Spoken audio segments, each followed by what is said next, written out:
नमस्कार,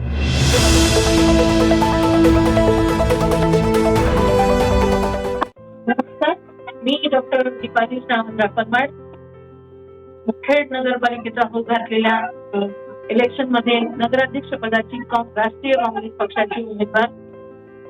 मी आज या न्यूज चॅनलच्या माध्यमातून हे सांगू इच्छिते की मागेही मी जवळपास 18 वर्षापूर्वी हे गायनेक प्रॅक्टिस केलेली आहे. मुखेड शहरामध्ये महिलांचे प्रॉब्लेम मला चांगल्या प्रकारे माहिती आहे.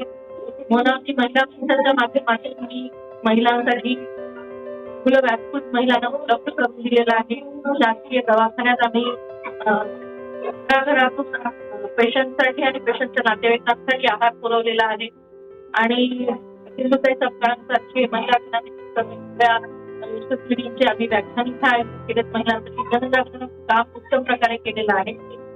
आणि इथून पुढे जर आम्हाला नगराध्यक्ष पदाची संधी दिला तर आम्ही देशात काय काय करणार आहोत त्याची एक माझ्याकडे एक विजन तयार आहे.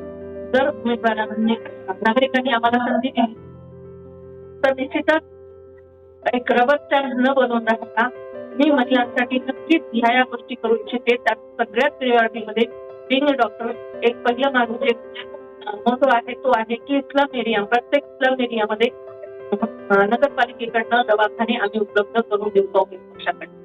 दुसरी महत्वाची गोष्ट म्हणजे अंगणवाडी जिथे जिथे शक्य होती आम्ही अंगणवाडी स्लम एरियामध्ये जिथेही आवश्यकता आहे त्या ठिकाणी अंगणवाडीची व्यवस्था करतो. त्यानंतर तिसरं जी महत्वाची गरज त्या महिलांची जी आहे ती म्हणजे रोजगाराची कुठलीही संधी नाही. तिथल्या महिलांना जर कुठला काही आयुष्यात एखादं वैधव्य म्हणा दुपारी त्याचा आपण जर घटना घडली तर त्यांना व्यवसाय किंवा स्वतःच्या पायावर उभं राहण्यासाठी कुठलेही कारखाने उद्योग धंदे कसल्याही प्रकारचं इथे रोजगाराची काहीही सुविधा नाही. त्यामुळे एक तर महिलांना दोनच पर्याय आहे.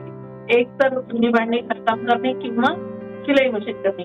तर मग जे मिडल क्लास फॅमिली मधल्या मुली आहेत त्या शिक्षित आहेत अशांना कुठलाही पर्याय मुखेड शहरात नाहीये. त्यांच्यासाठी आम्ही निश्चितच काही ना काही करण्याचा प्रयत्न करू. महत्वाचे मुद्दे इथे मी नमूद करू इच्छिते. एक, परवाच मुखेडमध्ये एक फार भयानक घटना घडली आहे. तर त्या दृष्टीनं मुलींची महिलांची सुरक्षितता हा अतिशय ज्वलंत विषय ज्याच्यावरती काम केलं पाहिजे हा विषय आहे. त्यासाठी मी निश्चितच सर्वांना इथे मी एक प्रकारे आश्वासन देऊ इच्छिते की मी भविष्यात नक्कीच याविषयी काम करीन. मग ती दक्षता समिती असेल किंवा अजून कुठल्या माध्यमातून आपण प्रयत्न करू. पण ह्या गोष्टीची अतिशय गरज आहे. महिला इथे सुरक्षित नाहीये. दुसरी महत्वाची गोष्ट म्हणजे एक सुलभ शौचालय जे की बायकांना बाहेर गावून जर कुठली महिला आली तर तिला बस स्टँड शिवाय कुठलाही पर्याय नाहीये पूर्ण मुखेडमध्ये. तर मग सुलभ शौचालयाची आम्ही आवश्यक तिथे उपलब्धता करू. येणाऱ्या काळात जर आम्हाला नागरिकांनी संधी दिली तर त्यासोबतच मग महिलांसाठी उद्यान असतील, नागरिकांसाठी उद्यान असतील त्याचीही आम्ही तरतूद भविष्यात करू. धन्यवाद.